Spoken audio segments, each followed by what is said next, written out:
Olá, querido irmão, graça e paz. Vamos continuar com os nossos devocionais. Nós estamos vendo o apóstolo Paulo argumentar sobre as características do povo de Deus, desses que são nascidos de novo. E ele então está mostrando como deve proceder e qual é a prática do povo de Deus. Vamos olhar agora Colossenses capítulo 3, versículo de número 18 ao versículo de número 25. Diz assim a palavra do Senhor: Esposa, que cada uma de vocês se sujeite a seu próprio marido, como convém no Senhor. Maridos, que cada um de vocês ame a sua esposa e não a trate com amargura. Filhos, em tudo obedeçam aos seus pais, pois fazer isso é agradável diante do Senhor. Pais, não irritem os seus filhos, para que eles não fiquem desanimados.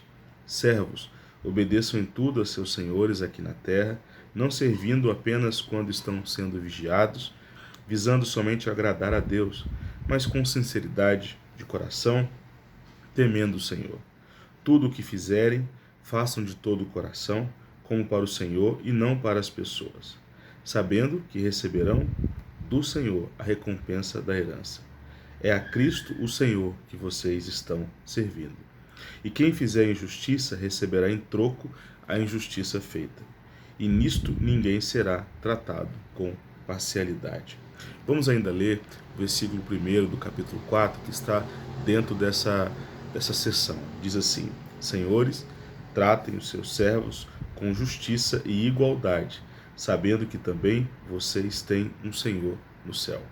Como nós vimos no devocional anterior, o apóstolo Paulo, depois de mostrar a excelência da obra de Cristo e de mostrar que aqueles que de fato são de Cristo são nova humanidade, nova criação, e cada um é nova criatura, né? Ou seja, há uma transformação, nós nascemos de novo, mas ainda lutamos contra o pecado.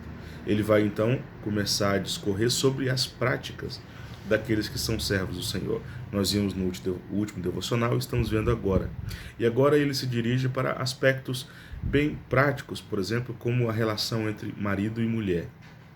A ideia do apóstolo Paulo é que não deva haver uma subserviência ou uma imposição ou uma dominação. Pelo contrário, que a esposa se sujeite ao esposo, que o esposo ame a esposa, que haja então uma mutualidade, porque os dois são uma só carne, que os filhos também obedeçam os pais, que os pais tratem os filhos de acordo, dando exemplo, não irritando os filhos, que as relações de trabalho também sejam afetadas, ou seja, que aqueles que trabalham devem servir como se estivesse servindo a Deus, e que os senhores devem também tratar os seus servos, os seus empregados, como se eles entendessem, como se eles fossem participantes da mesma graça.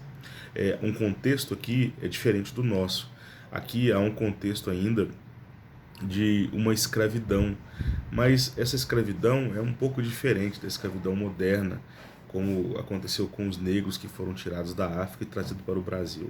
Essa escravidão aqui dos tempos bíblicos, ela estava muito ligado principalmente à questão das guerras, né? Quando você tinha guerras e alguns países, algumas nações eram derrotadas, então as pessoas que viviam nesses países derrotados eram levados para fora das suas terras e passavam a servir a novos senhores.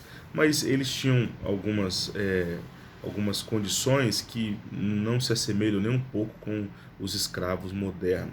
Portanto, no primeiro momento, você pode pensar assim: tá, mas a Bíblia deveria ir contra a escravidão.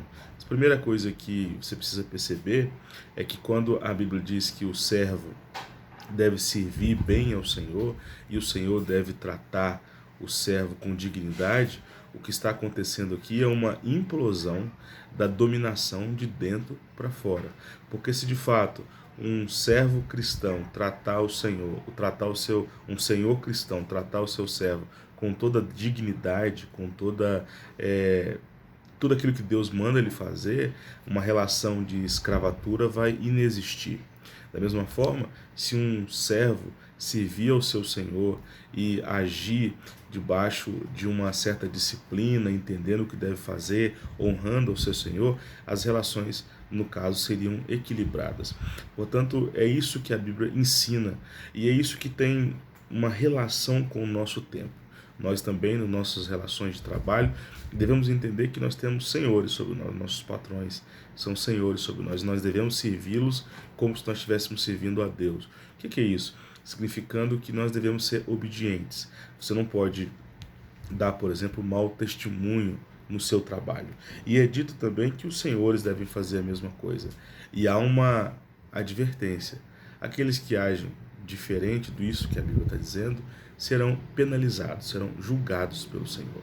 Portanto, que em todas as nossas relações, assim como Paulo ensina aos irmãos da igreja de Colossos, que nós também venhamos a entender o senhorio de Jesus sobre todas as áreas da vida, colocando Deus como Senhor de tudo, não deixando nenhum espaço em nossa vida sem o controle de Deus. Que assim possamos viver e sermos de fato luz neste mundo e sal nessa terra.